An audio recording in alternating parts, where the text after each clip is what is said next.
देखील चायनीजचे शौकीन आहात का? तो लाल भडक रंगाचा ट्रिपल राईस, त्यासोबतची ग्रेव्ही आणि ते ऑमलेट, त्यानंतर पनीर क्रिस्पी, व्हेज क्रिस्पी असे कित्येक चायनीजचे पदार्थ माझे देखील प्रचंड फेव्हरेट आहेत. त्या चायनीजवरती आता एफ-डी-एचे आयुक्त तुकाराम मुंढेंची नजर पडलेली आहे. येत्या काही काळामध्ये चायनीज फूडची तपासणी करणार आहोत आणि जे नियम पाळणार नाहीत त्यांच्यावरती कारवाई करणार आहोत, असं तुकाराम मुंढेंनी म्हटलेलं आहे. चायनीज जितकं तुमचं आमचं फेव्हरेट आहे, तितकंच ते शरीरासाठी घातक देखील आहेत. कारण भारतामध्ये जे चायनीज बनतंय, त्यामध्ये बऱ्याच पद्धतीनं नियमांचं उल्लंघन केलं जातंय.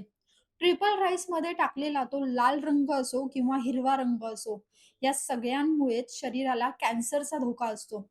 आणि सगळ्या चायनीज पदार्थांमध्ये जो अजिनोमोटो वापरला जातो, त्यामुळे सुद्धा शरीराला बरेच नुकसान होतायत.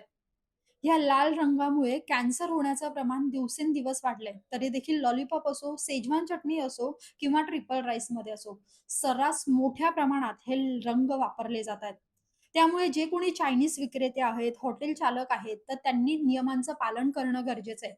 अन्यथा तुकाराम मुंढे कशी कारवाई करतात आणि त्यामुळे तुमच्या हॉटेलला किंवा स्टॉलला कसा धोका आहे, हे तुम्हाला वेगळं सांगण्याची तरी गरज नाहीये.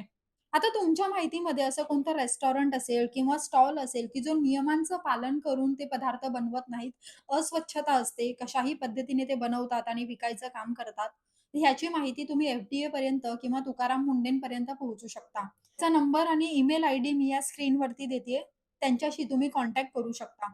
हा व्हिडिओ तुम्हाला कसा वाटला? तुकाराम मुंढेंची कामगिरी तुम्हाला कशी वाटतीये? कमेंट करून नक्की कळवा. आणि सगळ्यात महत्त्वाचं म्हणजे अशाच इन्फॉर्मेटिव्ह व्हिडिओजसाठी फॉलो करायला विसरू नका. नमस्कार.